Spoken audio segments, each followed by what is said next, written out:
Welcome to the Earn Your Edge podcast. I'm Corey Lumberg from ALTUS Performance, and today our guest is Joel Dahmen, someone who you'll definitely know as being one of the best and biggest personalities on the PGA Tour. And in this conversation, we try to give you a little deeper look into the mindset and the actions that are behind that success. It's no accident that he has achieved what he has, and he took a pretty unique pathway to get there. He's just a really sharp and thoughtful and self-aware guy. We're excited for you to hear this very in-depth conversation on how he approaches golf and getting better, life away from the course, and who he surrounds himself with. Lots of really good wisdom from Joel. And as always, Cam and I are going to try to unpack the biggest takeaways and the debrief after the interview. So stay tuned for that. Before we do, a quick word from our partners, Golf Shot by Golf Genius. If you're not familiar with Golf Shot, it is the #1 mobile and wearable GPS app in golf, used by over 8 million golfers in more than 90 countries. Golf Shot's been helping players improve since 2008, and it's packed with features that basically make it a smart caddy in your pocket. Automated stat tracking, club recommendation based on distance, 3D flyover previews, swing analysis on the range, and access to over 47,000 courses around the world, including green reading maps on 15,000 courses. They've been named the best golf GPS app for Apple Watch, and it's easy to see why. Earn Your Edge listeners can try Golf Shot Champions for just $50 for the first year using promo code EDGE. Head to play.golfshot.com/buy and enter promo code EDGE at the checkout. And now, time to get into our conversation with Joel Dahmen. Enjoy. So we're interrupting your time off. You've got a week off here. What does a week off typically look at the Dahmen household? What are we interrupting right now? We're thankful you're here, by the way. Yeah, thanks for having me, guys. I'd say one soon to be legend coaching, and maybe one in the future. Sure. But thanks for having me, guys. You guys are interrupting. Probably the best time to interrupt me is trying to cook dinner for a 2-year-old / my wife's trying to bake some cookies, and we also have a puppy in the house. So between a 2-year-old and a puppy, I don't know which one's worse, but it's complete chaos, and I'm happy to be sitting in a guest bedroom with you guys. Yeah, that's always a good idea. Potty training both of them, right? There we go. We're interrupting each other again. Yeah. If you have a 2-year-old, it's like, get a puppy. That's a good idea. So in defense of the puppy of my wife, I will say that we are now expecting our second child. And at the time when we got the dog, we were pretty sure we weren't going to have another one. So a very great, awesome blessing to have another one on the way. At the same time, diabolical to bring a puppy into the house when you're trying to potty train a 2-year-old and get ready for another one. Thankfully, we have 6 months to go. So we're going to figure it all out. We always do. But right now it's a little chaos, and it's actually the most fun ever. Is just creating the biggest mess, having the most fun at home, and just kind of enjoying that time. Yeah, no doubt. And thank you very much for congratulations, one, but also we know that the time at home is really, really important. And we're thankful that you spend a little time with us. We're hopeful that the listeners are going to get a lot out of just hearing what your story is, because we know it's a unique one. And I want to start way back in the beginning. I want you to paint a picture for what junior golf looked like in Clarkston, Washington. And I looked it up on a Google map, and no offense to the 2 high school state championships that you had there, I'm making the assumption that it wasn't exactly a hotbed of talent of junior golf. So what was the junior golf scene looking like there in Clarkston, Washington, and how did you get good there? That's a great question. Correct, and not a hotbed of golf. We're 2 hours south of Spokane, 5 hours east of Seattle, and 5 hours north of Boise. So basically middle of nowhere. We're in the Snake River, Clearwater confluence. It's a gateway to Hell's Canyon. Incredible spot to raise a family. Small town. Cannot get away with anything. I'm a testament to that. I was saying I was at Eric's house and I was at Mike's house, and that was a big red flag in our house. But I think that I had 2 amazing parents who they love golf themselves. So I grew up in a golf household, and fortunately for me, golf was cheap. So we had at Clarkston Country Club, when we moved right there by the golf course in 1997, I'm going to say, summer of 96 maybe, it was $125 for a family membership. That included range balls, all access fast, and included food. And so what a great place to grow up. I had incredible head professionals at my place who, when I was 10 or 11, they gave me the keys to the gate so I could lock the gate when I left, and I could open the gate if I got there early, and I could just play. And the membership was really cool to me. My my parents taught me respect of the golf course and members and all that stuff. And I got invited to play in a lot of, the members game, and that was really fun. But from a small town, you have that atmosphere, right? So the love of the game for me was developed through my family, and that's just my mom was a school teacher, so she had summers off, and my dad could get off by 3 o'clock from his millwork job, and we just spent evenings playing golf, and that's just what we did. It was our family. It's how we hung out, and it's how we spent so much time together, and stuff I will always remember. And my dad's almost 70 now, and he loves the game more than he ever has. So it's still something that we have in common. We still love, and I say like the love of the game cultivated there of just spending time and chipping and putting and spending evenings together as a family. Um, and as a three-sport athlete, I'm not going to say star, but in Clarkston, Washington, you can play all sports, and golf happened to be the one that a 6 foot, I'd say 5'9" at the time, 135-pound kid was probably going to be the best at versus being an NFL quarterback or an NBA point guard. Yeah. How far and wide did you have to travel to get some decent competition? Yeah, it's very interesting. So I had everything I ever wanted growing up. My mom's a school teacher, my dad's a mill worker. I mean, like you said, we're a member of a country club. It means a lot different in Clarkston back in the 90s than it does in Dallas, than it does in most major cities. Like that's a tough thing these days.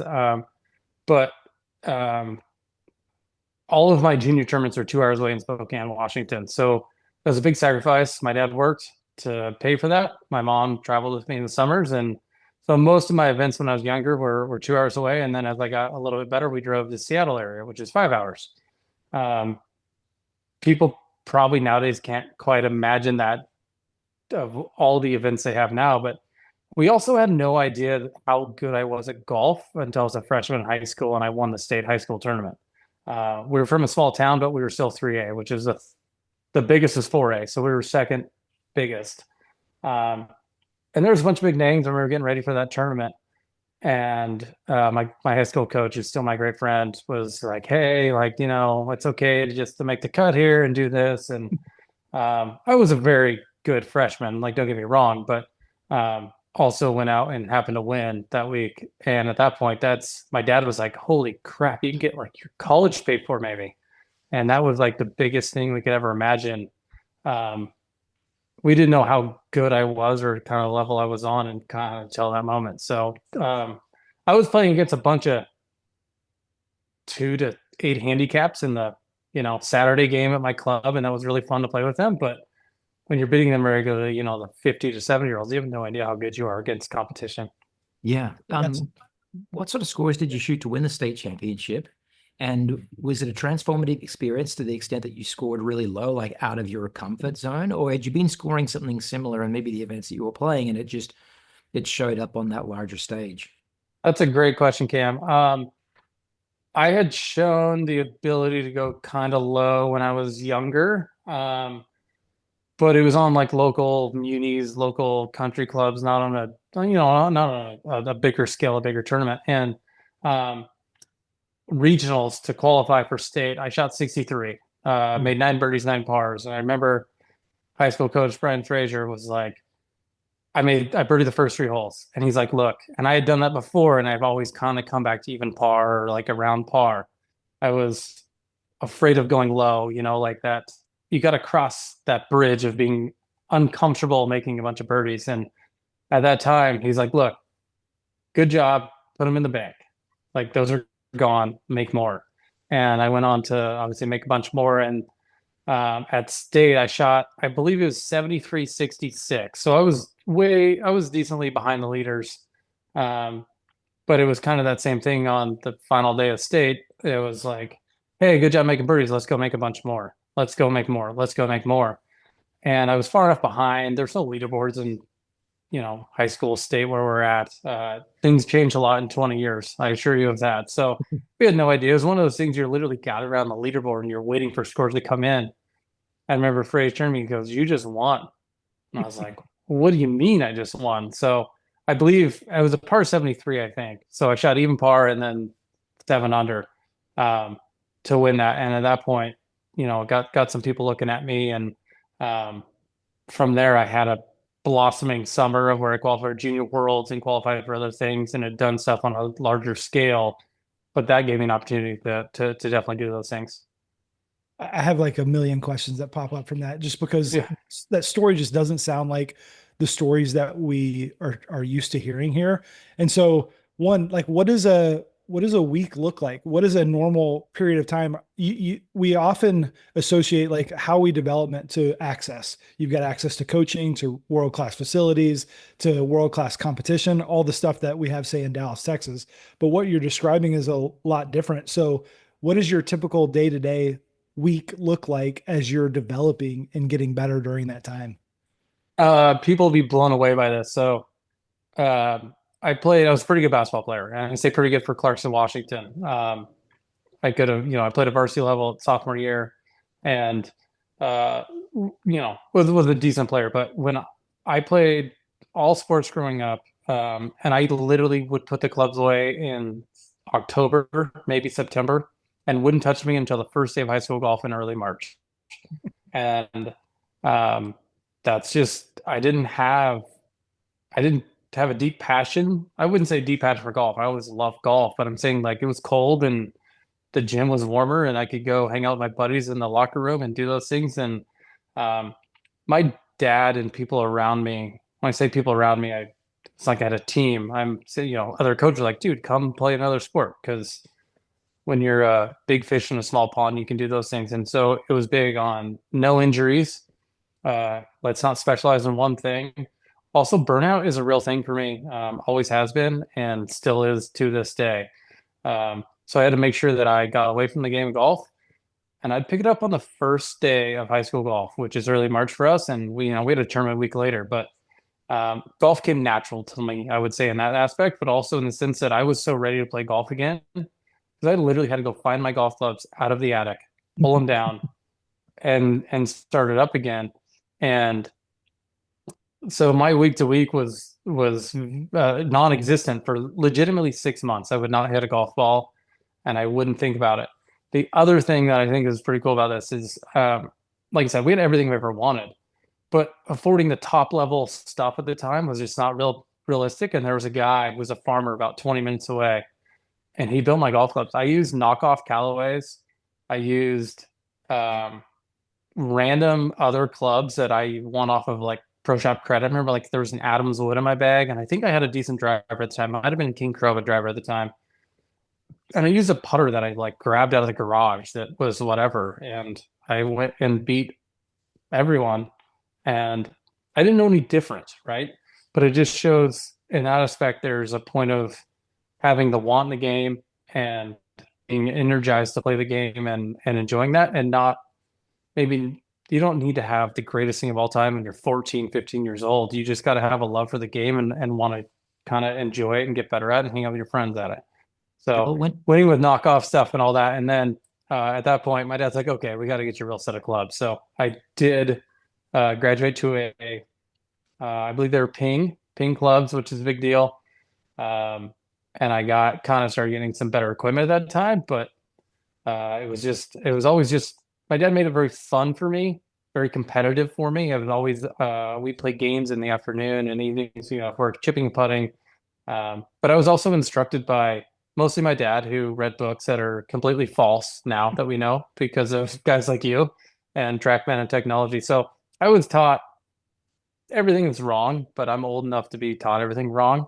But I was taught how to play the game of golf, which is don't short side yourself, hit the middle of the green, play smarter than the other kids, and eventually you're going to win. Beautiful. I was about to ask the question about how integral a role coaching was in those early years. You mentioned at the front end of the conversation, there was a great great professional staff at your club. Other than hanging around the golf shop and those guys maybe mentoring you on the rounds of golf you might be playing, was there, other than dad, an active voice in instruction, or when did the first really kind of official coach come on board? And was that closely aligned with when golf became an obsession to you, and it wasn't just an activity that took the place of basketball as soon as golf season started? Right. So that's a good one. So I believe I was 12 or 13. I played with a 10-finger grip with, and most would think 10-finger grip is a baseball grip, but I gripped a golf club like a baseball grip. So the left thumb is not even down the shaft until I was 12 years old. And I hit a golf ball like that. It's mind-boggling that I had face control at all. Like, it's not even possible nowadays. Like, I'm gripping my hands and I'm like, this is not even feasible. So Why did I do it? very Yeah. homegrown in that. Pretty comical. I played cross hand until I was like 6 or 7. My dad's like, all right, you're good enough to change hands now. Or correct grip. But when I was 12, a guy named Trent Getz, who's out of Moscow, Idaho, he's still there. He gave me my first formal lesson. Now, still no TrackMan, still none of those things, but it like got me on the right track of like, here's your setup, be a little more square, do a little more fundamentally correct things. But my dad was a big short game guy, and he read all the books, and it was just grinding out the short game. Which is kind of funny to try to turn a 69-year-old man now into saying that ball striking is more important. This is how I made my career, being a good ball striker. But it's kind of funny to look back on those things. But I had in my club, I had an unbelievable professional, Doug Ferris. I'm still friends with him today. He gave me access, like I said, keys to the lock. Like, my grandparents gave me their golf cart. They lived nearby. So I could drive in and out. I could do as I pleased. And I treated the membership with respect. But I had full access to everything. And I just spent my afternoons and, whatever, mornings all day out there as much as I could, find games, just hang out around the golf shop. I was at the point when I was 13, I was answering phones at Clarkston Country Club. If they were out doing something, I'd be like, hey, Clarkston Golf Shop, how can I help you? I was like, hey, do you have a tee time available on Saturday? And I like look down the list and be like, first one's available at 10:45. Okay, what's your last name? Boom. Like, that's a small town thing I grew up in, but I love the environment, and I had great assistant pros. Everyone there was really welcoming to me and most junior players. I happen to be kind of obviously one of the better ones, but it was just the full access to run within the rules and within reason that I could just go. It was my playground. Love it. And I could do it all, and it was really, really cool. And that's what generated, and that's what grew my love for the game and just being around the golf course. Because half the time I'd sit in the golf shop and BS with whoever came in. Maybe go chip and putt with them. Maybe go play 9 holes with them. And that was really cool to me. And it's really hard to find these days. Yeah, I think it answers the next question that I had, which I wanted to segue into college golf. And normally when we're having this conversation, we talk about this really critical period where college golf sets you up for the next stage of development. Yours was short. Yours was 1 year at University of Washington.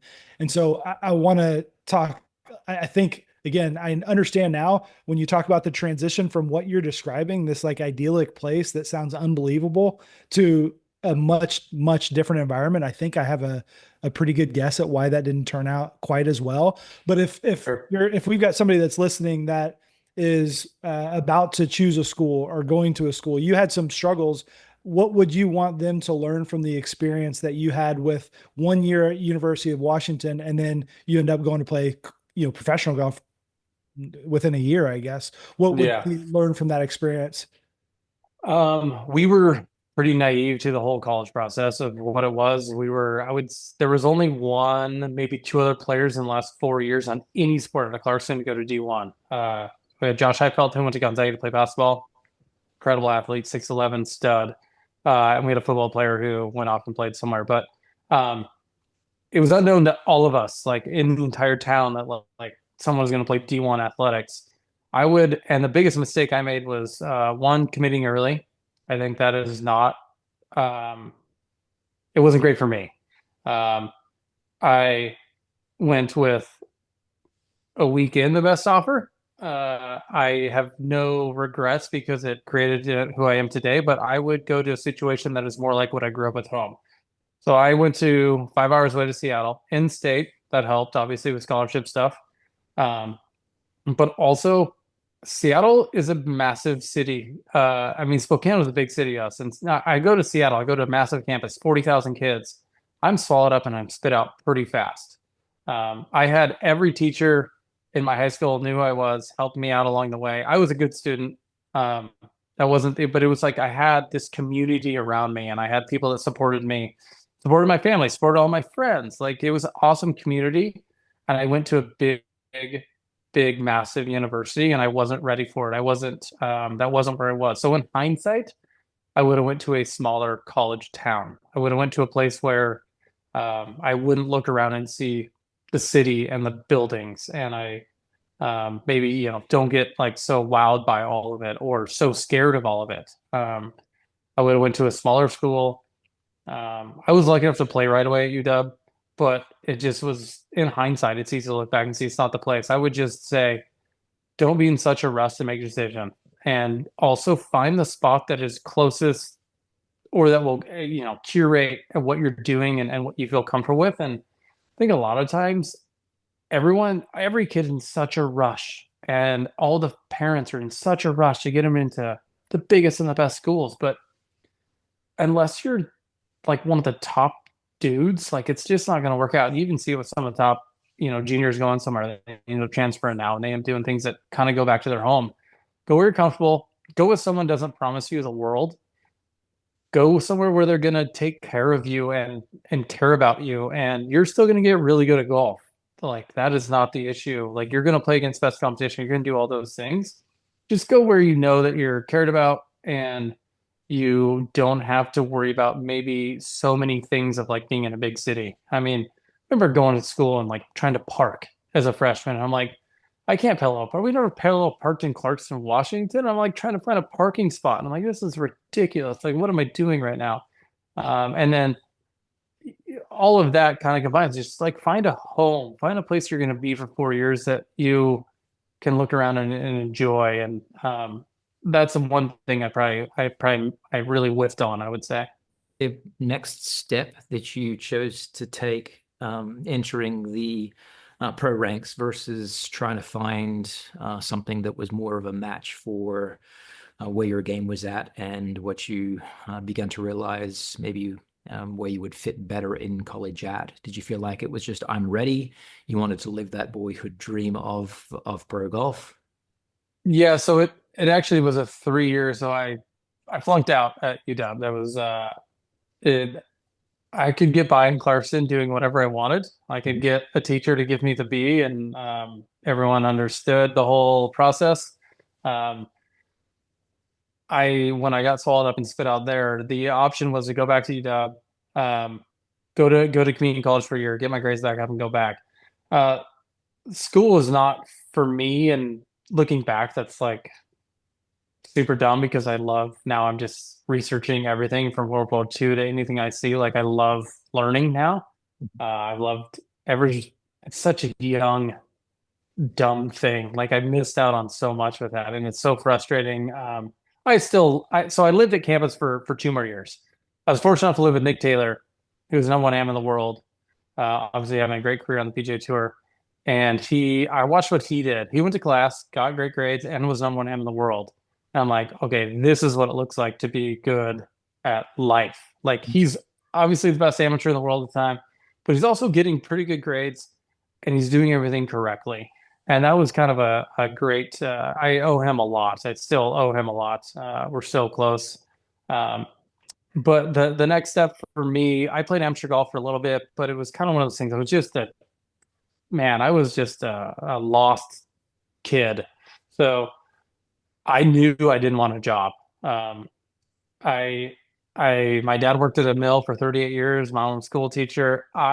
Great human beings, blue collar, but I thought there was more out there for me. And I didn't know it was pro golf, but I was very lucky to meet a man who, after I won the Washington State Amateur, it was 3 years after I'd left UW. And he's like, look, you're pretty good at golf. And I was like, I don't know if I'm good at golf. I haven't played in a long time. Clearly talented individual, but at that point, I'm like, all right, I'll turn pro. I had no aspirations. My dreams were not playing on the PGA Tour. My dreams were delaying my life to be kind of a ding dong for a little while and just like pushing off like the real world stuff. And I slowly got better, and I was surrounding myself with better players, and I surrounded myself with great people. And all of a sudden I started getting better and better. to the point where I, graduated off the Canadian tour and I graduated off the Corn Ferry tour, and now I'm in year 9 on the PGA Tour, and I still kind of laugh at myself that how did this ding dong from Clarkston, who didn't quite have it all figured out, made it 9 years on the tour and probably going to make it a few more. If I start, if I keep going what I'm doing. Yeah, and that's what I was most like eager to talk to you about. And I was talking to Harry. I was Harry Higgs, who you're good friends with, and he was. What should I talk to Joel about a little bit? And one of the things that he told me was Joel has an unbelievable way. He surrounded himself with these people, this circle around him, whether it be Lana, your wife, Rob, your coach, Chris, performance coach, obviously Gino, and now hearing the influence that Nick Taylor has on you. And you say that you were pushing away real world stuff for as long as you could.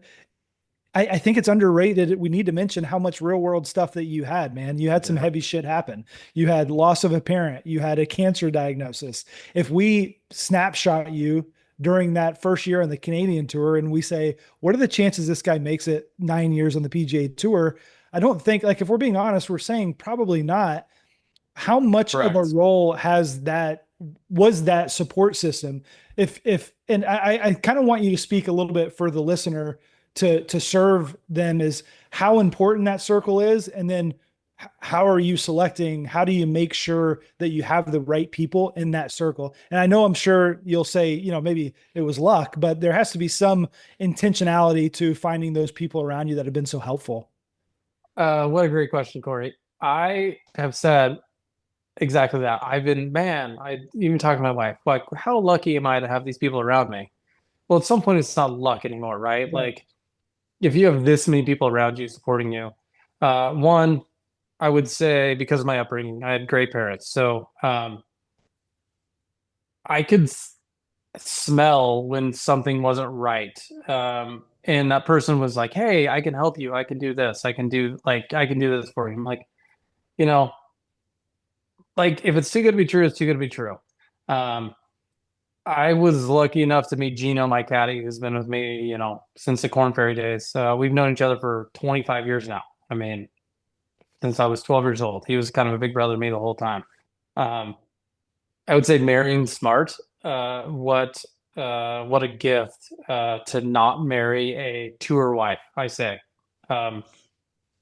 Not marrying someone looking to marry a professional athlete. Like, what a nightmare that can be. I know that works out for some people. But my wife supported me for a couple of years paying rent and doing those things. So I think that's really special in our relationship is she doesn't care if I play golf or not. She wants to be a good human being, good husband, good dad, and we figure out the rest of the things. Rob Rochelle came in my life when I was on the Corn Ferry Tour. I've known him for a lot longer. He played at Washington. He played on the PGA Tour himself. We'd run into each other a little bit, but at some point, I'm like, man, all sides are pointing to this guy's a good guy. And I actually hung out with Rob for multiple times before I even saw him on a lesson tee.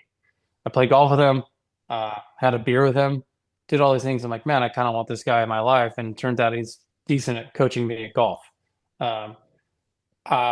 Those things I think are more critical. I see too much right now. That young kids show up on tour or even younger and they have a posse around them and they aren't they're in it maybe for the wrong reasons. They're in it because you're going to be a star. One of the greatest things Lana did was maybe separate some people in my life thinking I was going to be a pro. When I was on the Canadian tour, thinking I'm going to make it big, and they're around. They're not around any longer, and they were quickly gone when you meet someone like my wife, who's special. Rob is like, hey, what are these people doing? Like they're kind of around often. What is their purpose? Like, what are they actually getting out of this type of thing? I think that surrounding yourself with the people that actually care about you as a whole, not as a golfer. My group has an open dialogue. I know they talk behind my back all the time. I say behind my back, but it's like they're all texting, communicating all the time. Of hey, is Joel in a good headspace right now? Like, what's going on at home? Chris Bertram is actually I'm in the middle of boot camp right now, guys. Bertram's down here. Right. We got 3 days of that. it's full on, but it's people that care about me. I'm surrounding myself with people who love me, and they don't they want me to do well. Clearly, they're all on my team in that aspect, but they're also I go back to bumper bowling. I think it's very important. You cannot send a strike every time, week to week, month to month, year to year. You gotta let the human bounce off the bumpers. You cannot let them throw a gutter ball. They're there to if you throw a gutter ball, now we've lost our path. You've got to let them. All right, Joel's going this way. All right, who's gonna get him on this one? It could be Lana, it could be all of them at once. You bank off this one, and then you go kind of down the middle again for a while, and then guess what? You bank off the other side for a while, and then you come back down the middle, and you play your best golf in the middle of all of it.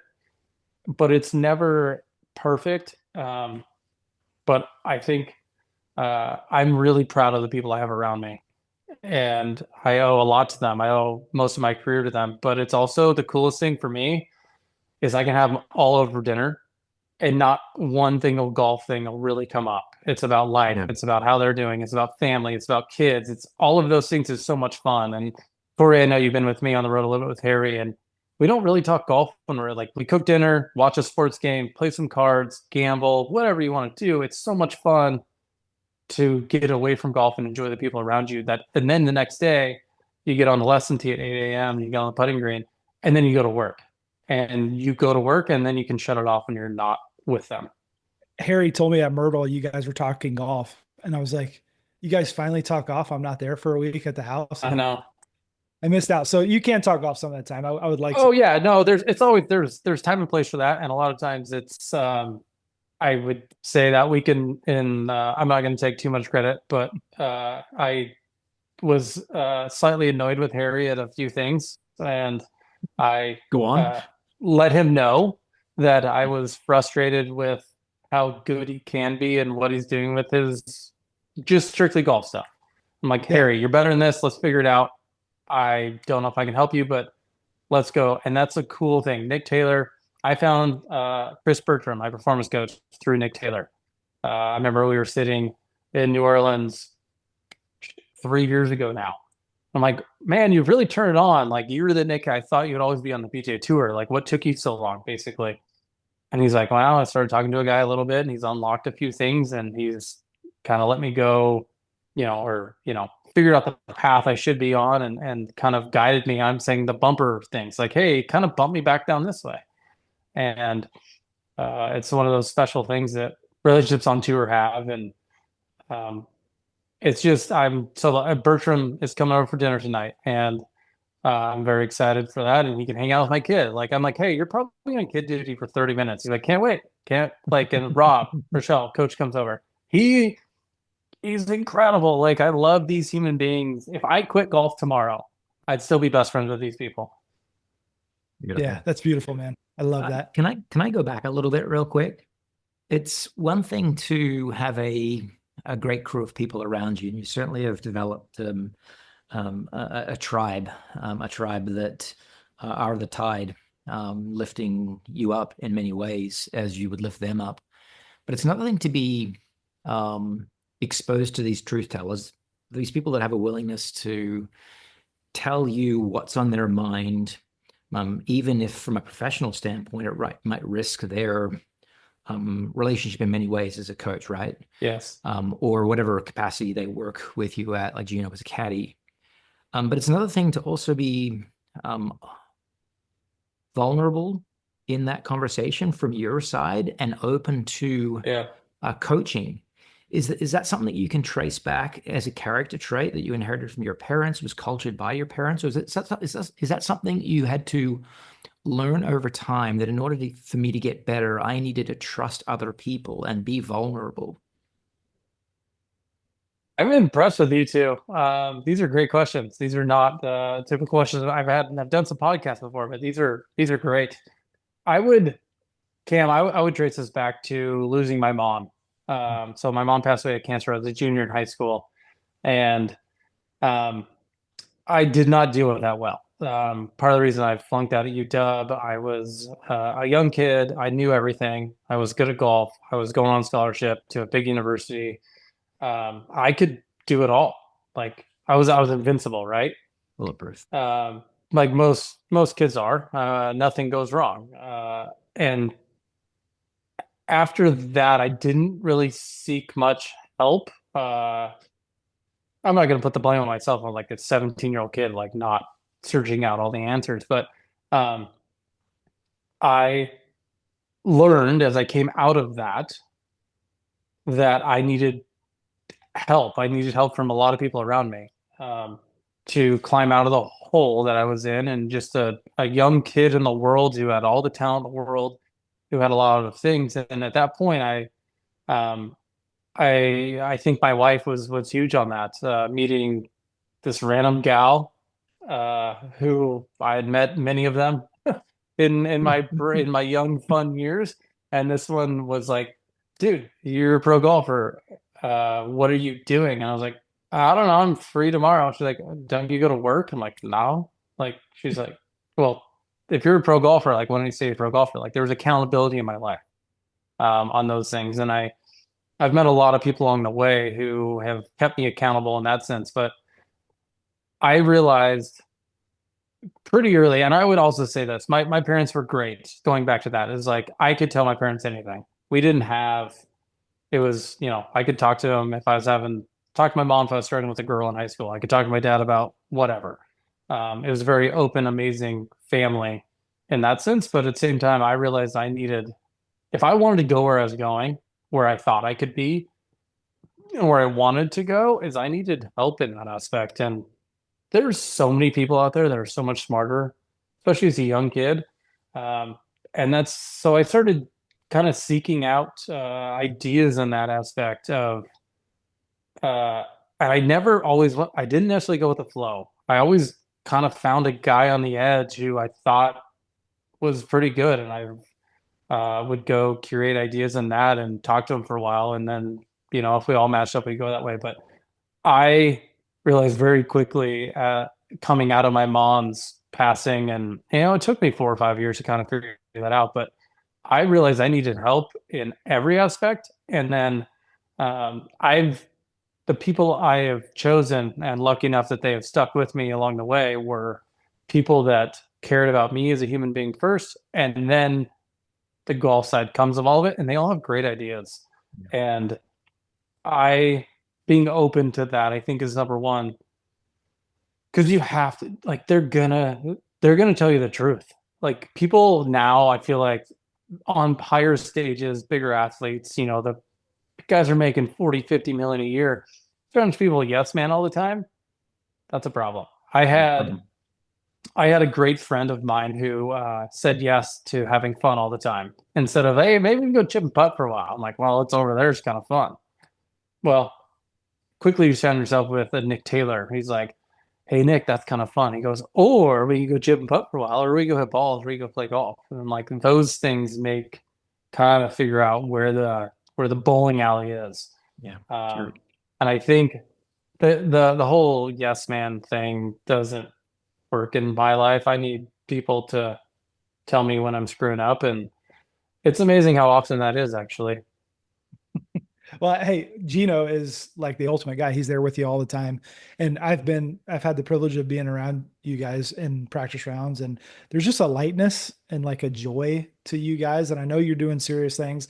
I know that there's times when it's not light and there's not joy and you're struggling and you may be pissed off at each other, but I think it just brings out the relationship that you guys have. And it doesn't feel just like a personality trait of you two. It feels like intentional, like it's a strategy. Can you speak to the role that maybe some of that lightness and that humor has as a strategy for dealing with the stuff that we encounter on the golf course? Because it doesn't feel like an accident with you guys. Correct. So it maybe started as an accident. I would say that if two dudes like living a dream out of a small town and like looking around and be like, holy cow, we're playing with Dustin Johnson or playing with Rory J. Like, how cool is that? It's turned into I I think the biggest mistake I see is people is like maybe not enjoying it when they're in the moment. And it goes all the way back to young kids. Like I went and Heather Farr Classic is at AJGA down here or I go watch a junior golf event that I've met through Rob, like a junior kid I'm trying to watch. And like they don't look like they're having any fun at all. Like golf is a game, it's fun. Like if you're putting so much pressure on yourself in those situations, it gets that just builds and builds and builds, and you're looking down and you're not like looking around enjoying things. Or I think, and also it takes hopefully 30 seconds to hit a golf shot. Like you're there, so you might, and you're out there for 5 hours. You might as well enjoy it, and you might as well look around, tell some stories, chat, be friendly, and when it's time to hit a golf shot, you can lock in. You can choose what's the wind doing, what's my lie, what is my target. All right, how far does this go? All right, that is complete lock in. That is complete seriousness. You can even do it 2 minutes prior. Like, let's get everything we need to make a great decision to hit a golf shot. Let's do that. And then you accept the golf shot. You see where it goes, however you want to decompress that situation. Guess what? You got another 5 to 10 minutes to hit another golf shot. You might as well enjoy it, look around, especially on tour, man. Like there's grandstands, there's people watching, there's so many cool things that you like as a kid would just blow your mind that you're playing out there. Like don't forget those little things and like look around. And I think that is a huge thing, and that's why I have Gino on my bag still after 11 years. He's my best friend, and he never runs out of stories, which thankfully he comes up with them all the time. His life is very interesting with his wife and 2 kids, but I just see too many people just like not enjoying the moment or not looking around and just enjoying playing golf. Like golf is really, really hard. So focus on that for the 30 seconds you need and then decompress, enjoy it all, and then go back in to lock in again because no one on earth, I'm in the middle of boot camp with my performance coach. You cannot focus. You can't be in flow state for 5 hours. You can only be in it for 15 to 30 seconds. So figure out when you need to be in that, unlock out of it, have a great person around you, enjoy it all. And I think that also makes being on tour and being away and doing all the things I do is so much more fun with enjoying the things around me. Go out to dinner for goodness sakes. Go play mini putt. Go see something local. One of the greatest things on PGA Tour, and as juniors are traveling now so much more than I ever did, and that's just an amateur golf. Go do something fun in the area, like learn history. Like I remember going by myself to Abe Lincoln's like grave in Lincoln Land. I was on the Corn Ferry Tour. I'm like, I completely whiffed this in my high school and college years. Might as well go see like where Abe Lincoln is and go like enjoy some aspect outside of golf. It's not the more balls you've hit, the more putts you've hit, it's not necessarily going to be better for you. You have to detach yourself from it a little bit and go look around. Like you get to do the coolest thing ever. You get to travel the country, travel the world. Go enjoy all that cool stuff because golf is going to be there tomorrow, and the experiences are what you're going to remember. Obviously, raising a trophy is really cool. Not many people get to raise a trophy all the time. You might as well enjoy the experiences and all of those things. And that's one of my favorite things, honestly, is like in all the memories I'm going to have when I take away from being done with golf. There's going to be a few cool golf moments we talk about. It's mostly going to be like how we travel the world and all the cool things we did and the experiences in between all of the hard work. Because yeah, Gina will set up that putting plate and we'll grind. We'll set up the track, man. We'll hit all those balls. At some point, you're done doing those things. You got to detach yourself from it. You mentioned the physical piece there. We can see as coaches or spectators can see the physical pieces of practice, like the putting plates, the TrackMan, the sweat equity, the calloused hands, etc. Yeah, a lot's made of that. But you've also touched on your work on the mental side of the game with Chris, and I'd like to double tap on that to the extent that you're willing to share some more detail as to maybe the tools that you're looking to add to your toolbox, or the things that you're looking to improve to sharpen the mental side of your game such that it's complementary, supportive, or maybe even elevates the physical pieces of your game. Sure, that's that could be really long-winded. As I said, I'm in the middle of top secret. It's not. It's certainly not top secret. I think the tools that I have been provided from Chris the last few years is I was very late to the game of someone probably watched Netflix and saw me being that's really good editing, by the way. I am not actually not that sad of a person, but I do say bad words after golf shots and I am frustrated at golf at times, but um,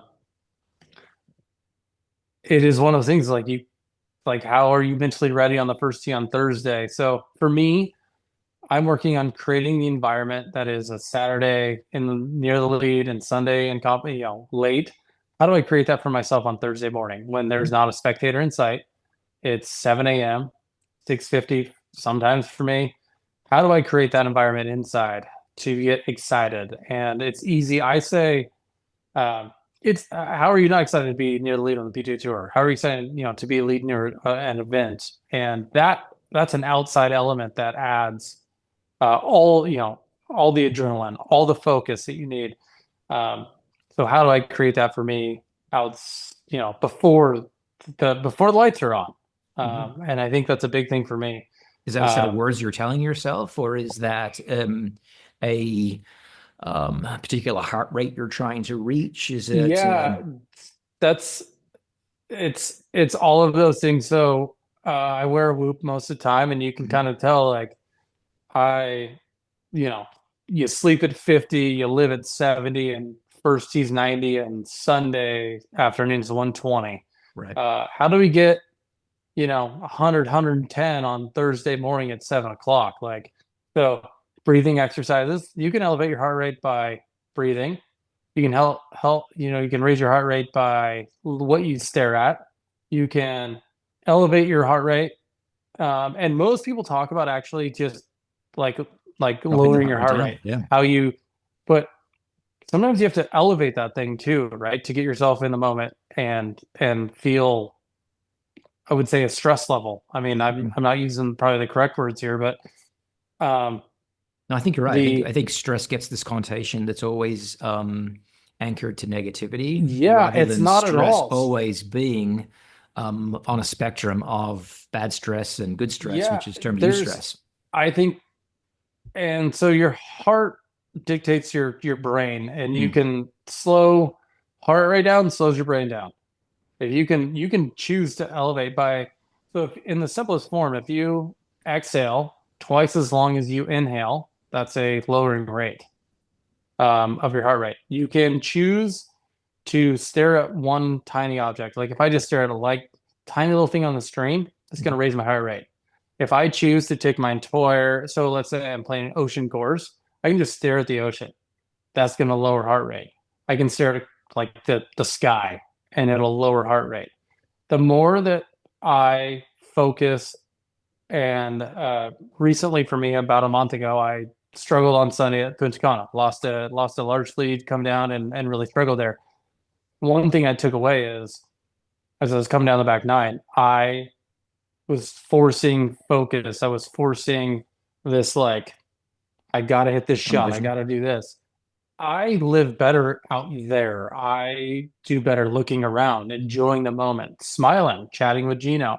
I didn't hardly talk with Gino. I didn't hardly look around. I was just trapped in this, and the more you're trapped in this little, it goes back to fight or flight things, right? That's a very common thing. You only need to be fight or flight for 20 seconds to hit a great, and you can actually take all of that adrenaline, all of that focus, and make it into a golf shot. And that's what makes people perform the best under pressure. And it's been proven time and time again, is when you actually focus all of that. That's not adrenaline, all of the things. It's not a negative thing. That is a very positive thing. You put yourself in that moment. So let's focus it correctly instead of focusing it wildly. So you decompress, and you stare at clouds, you talk with your caddy, whatever it is, and then you come back in to focus on a golf shot. Those are great things. One wonders whether Bryson's doing that by accident or on purpose when he's engaging the fans between holes, and he's okay. Yeah, that's a great one. I think Bryson is doing it on purpose because Bryson is smart enough and has studied everything. That is not by accident that he is doing those things. And people on Twitter and social media man, you're high-fiving people and you're doing those things. And example, like found on the Masters. Oh, he didn't talk to Rory. Rory decided his best course of winning was this. Now, can't argue with Rory because Rory's arguably the best of our era. So you might as well just do whatever Rory does, and that's fine for him. DeChambeau does it a different way. I'm more of a DeChambeau character who needs environment and look around, enjoy the time, and then focus in at a golf shot. Rory, apparently that's something he needed to do what he needed to do, and he came out on top on that one. There's different guys who go about it different ways. Just recently, Ben Griffin, he's going to look around a little more. He's going to talk to his caddy. He's going to smile. He is that personality. Matty Schmid, he is a stone cold, but he's that way on Thursday. Like Matty's that way on Thursday, and Ben Griffin's that way on Thursday. However you tee off on your casual round with your buddies is probably how you're going to perform best. Yeah. So quit, and this is mostly to me telling myself this, is like quit trying to be the stone cold ice guy like on Sundays, like I'm locked in. It's not me at all. And I think it's just better if you just stick to who you are. And if some people laugh through like hard times, right? Like it's like I remember Danny Willett laughed when he 3-putted from like 5 feet at Napa, and he laughed. That's him, and that's okay. And people are like, oh, he doesn't care. Like, no, that's just like who he is. He's like, and that's allowed. And humor's a strategy just as much as breathing is a strategy, just as much as for some people anger is a strategy, just as much as for some people that singular focus is a strategy, right? It is. And I think the same thing. I think you're allowed. I think people like Davis Love, going back to kind of old school, is super stoic, right? Like never did anything wrong. He did bring one of those things at Bay Hill, a water main, and blew up on him. But that's like the worst thing. Tiger Woods got mad, right? He showed emotion. He fist pumped when he did all the cool things. Like that's his release, and then he would focus back in. You can get mad. You can get happy, you can laugh, you can do whatever you want, as long as you're focused back in on the next one. Just don't let the first one affect the next one. Right. And I see so many young people just get affected by it, just builds and builds and builds and builds. And instead of like, all right, I had my 15 seconds of fury or whatever I'm doing, or humor, but you got to focus back in. And I think it's just make sure you're locked in on the next one, I think is the biggest thing. And whoever you are is fine. You just know who you are and stick to who you are. Right. Joel, we got like halfway through our questions, I think, and we got an hour here, and I'm going to let you go. But just to finish that on like, just be who you are and stick to who you are.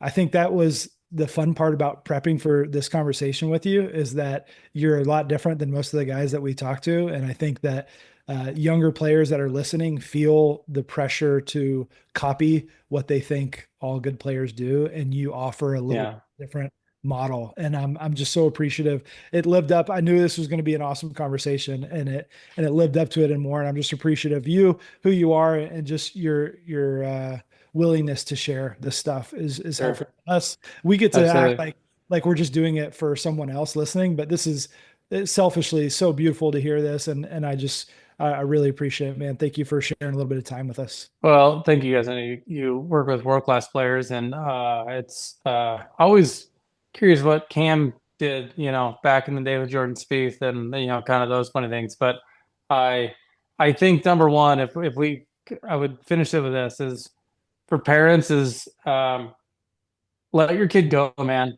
Let the kid go. Let them be kids. Let them enjoy the game. And if they're good, they're going to be good. And also, like, if they laugh something off, or if something doesn't go their way, like, it's not the end of the world, man. I was a lost soul when I was in no one. I had no chance. Like, you don't have to act like a true player when you're 16. Let them go out on Saturdays and watch a movie with their friends. Let them not practice on a Saturday.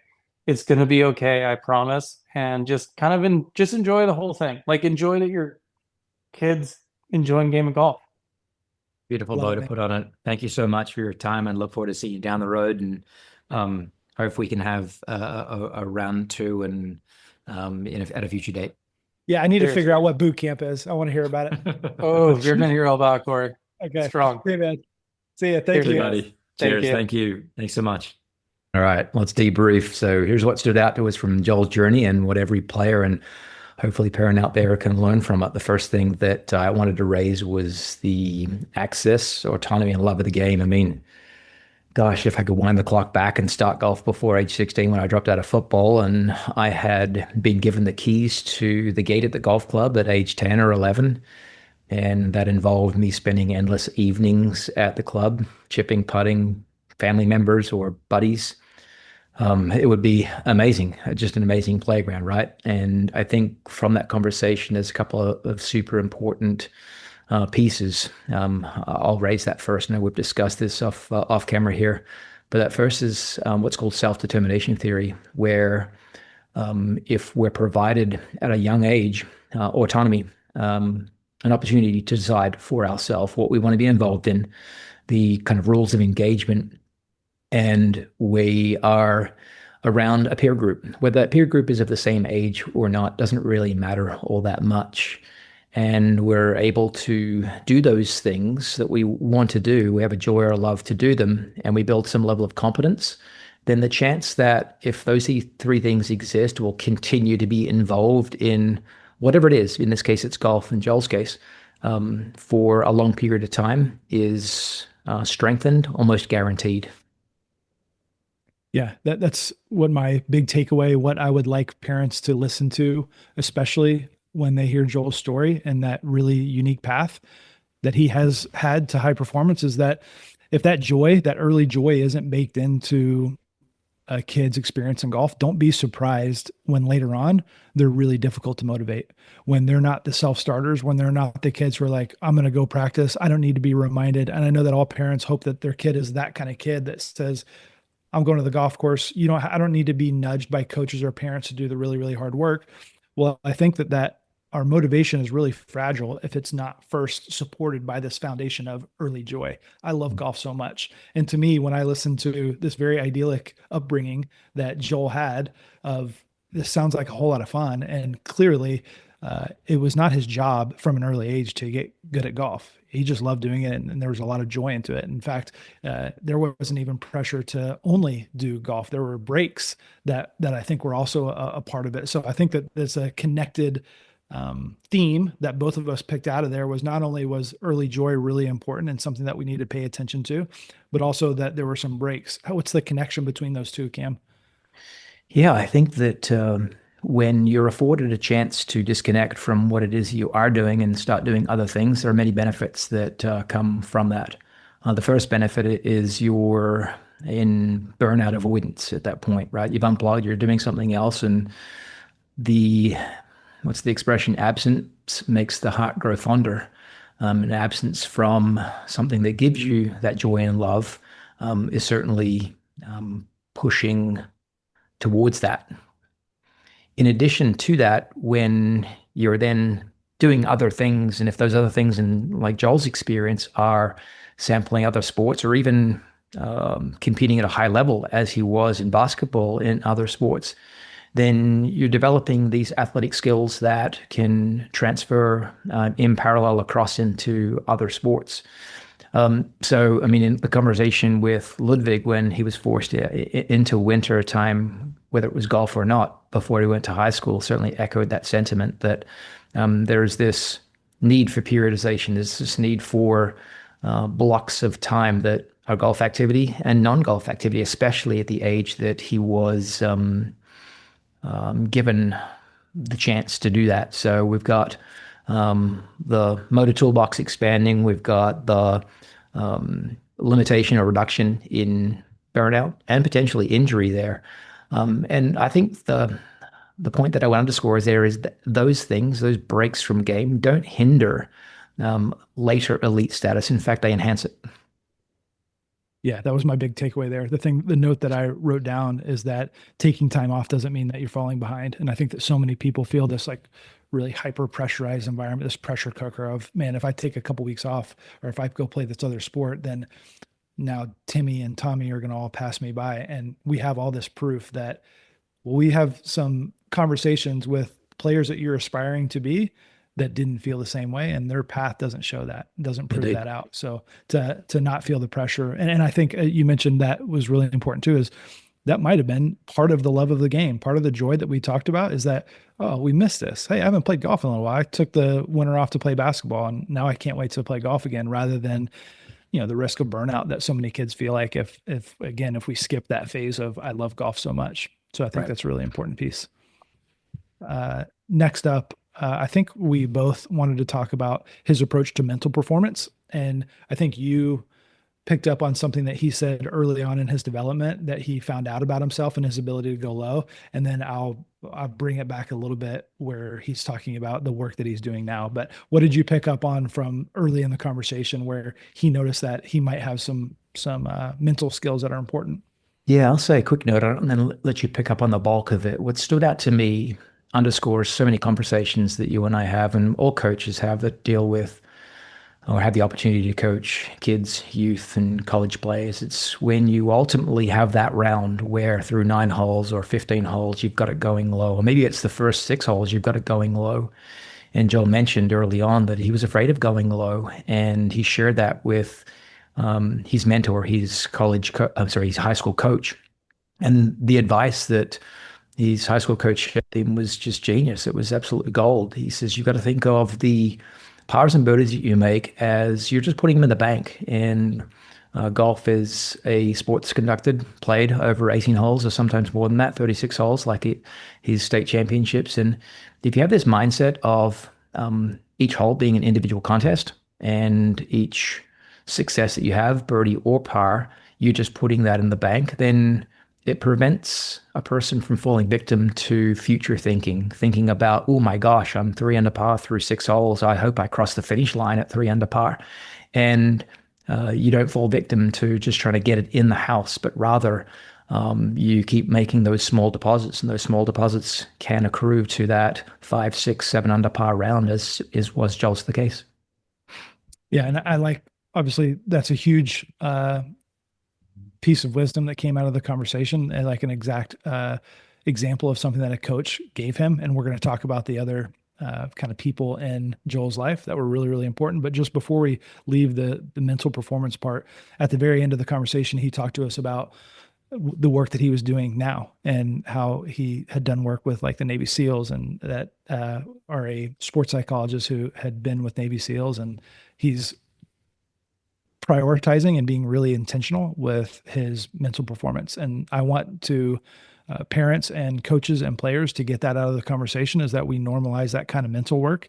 Right. If your kid is really serious about high performance, then that mental game and that mental performance deserves the same type of support and work that all the other areas of the game do. And we've heard that from a PGA Tour that validates that, hey, this is really a crucial part of me being at my best. Well, then it can't be it can't be put on the back burner. It has to be prioritized in a way that represents that. So yeah, so true. The elite performers that we've been honored to coach and also had conversations with, they shape their physiology. They ramp it up or ramp it down to match those moments of high stress, those moments that they need to get up for. And so I think, just to echo or underscore your comments, parents and players need to run to fire, right? They need to put themselves in those spots of difficulty, spots that create this consequence around their successful execution of a shot or a hole or a round of golf. And then inside of that, I think the takeaways also, which is more like knowledge that we would share with players that we coach, is that there are knobs and levers to, if you're feeling low and not quite up to the task, to elevate your psychological quote unquote state. Or if you're feeling overwhelmed and overly anxious, there's a set of psychological levers that you can pull on to, let's say, downregulate. The two most prominent would be breath and vision or concentration, right? So if a person's too amped up, then generally when the exhale is taking 2 times as long as the inhale, that would be a releaser of tension. If a person's too amped up, then broadening one's focus to something outside of the competition that you're involved in, whether that's the scenery around you or that's disconnecting out of golf into something else that's going on in your life that's giving you some level of joy or relaxation, would be a good way to kind of tone the psychological state down. And then the inverse of that is true. If we need to get up, if we need to ramp up, certainly music is a big one that we talk about, but just as much cyclical breathing that's more kind of up tempo to raise your heart rate is certainly a very effective kind of psychological shift or state strategy shift. And then the last piece on that would be like narrowing of focus to a very clear and specific intent for a given shot to, let's say, channel the psychology and also your physical abilities into executing with more success. Beautiful. Our next theme here that we wanted to chat about was my favorite one. It's my favorite one to hear about when Joel talked. He talked about all these people that it seemed like, like he got lucky that all these people came into his life. Nick Taylor was a mentor that kind of showed him, hey, this is what high performance really looks like. Gino, a longtime caddy who, obviously played a very important part for him on the bag, and who he mentioned as being like a really important truth teller. He had a sponsor that believed in him. His wife obviously was a cornerstone to his support system, and then coaches. And it sounds like it's really lucky that he met all those people, but I think that our takeaway was that was discernment on his part. That was his ability to sniff out, bad characters or people just choosing relationships that were kind of built on some care and some honesty. And I thought that was a beautiful part of the story that he had. And I think a really important takeaway for players that are listening to hopefully understand how important that group that they surround themselves with is to their performance. And I wrote down that I think that there are three kind of important pieces when auditing those people around them. You need people that believe in you, that can hype you up, that say you can do this. You need people that tell you the truth, that hold up that mirror and say, actually, you're not handling this the way that you should, and can be honest. And then third is they don't disappear when things go bad. So they're not just the people, and I think Joel may have mentioned this, but we hear from players all the time. Whenever after a good round, they hear from a lot of people. They get a lot of texts, they get a lot of DMs, but on those rounds that they miss the cut or they don't play well, that's when they find out who their people are. Yeah. And so I think that, that's just a really important takeaway is who do you have around you? It motivates me to hear him talk about his coaches. It motivates me that, we talk about being transactional versus transformational, to commit myself to being that kind of person that a player says, man, I couldn't do it without this person believing in me and supporting me in the way that they do. So, it's, I'm sure you have some thoughts there too, but I really enjoyed that part of the conversation.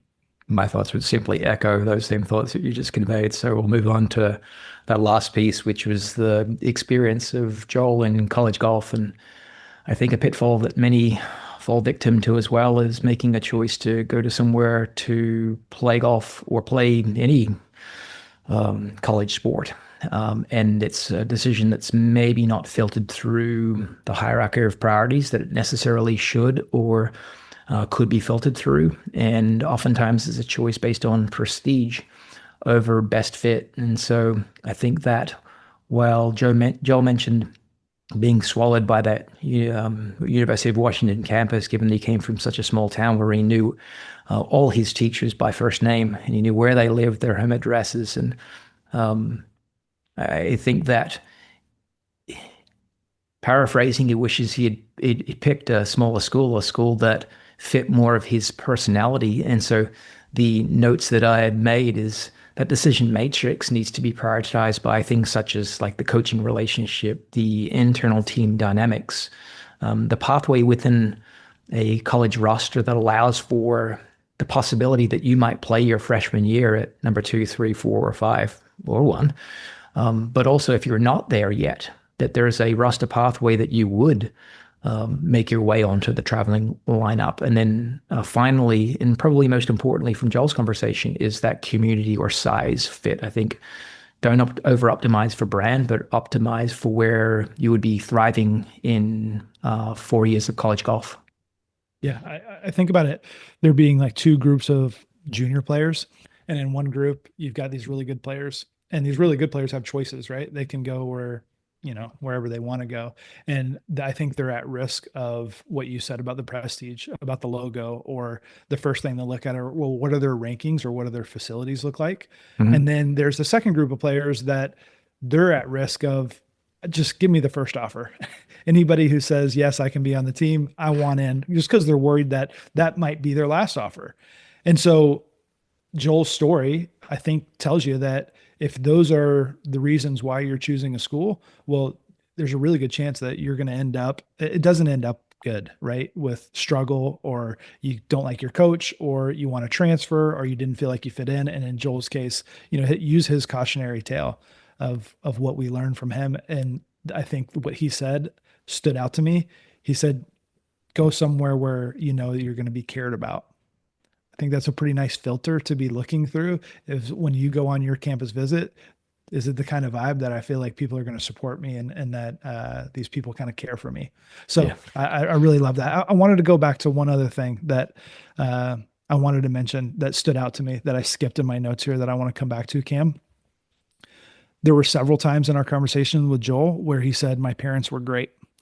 And he didn't say anything about the tournament schedule that they put together for him, the technical help that he gave them, that he was there with them, that they were there making sure he practiced. Everything that he said when my parents were great were in reference to character traits that they had instilled.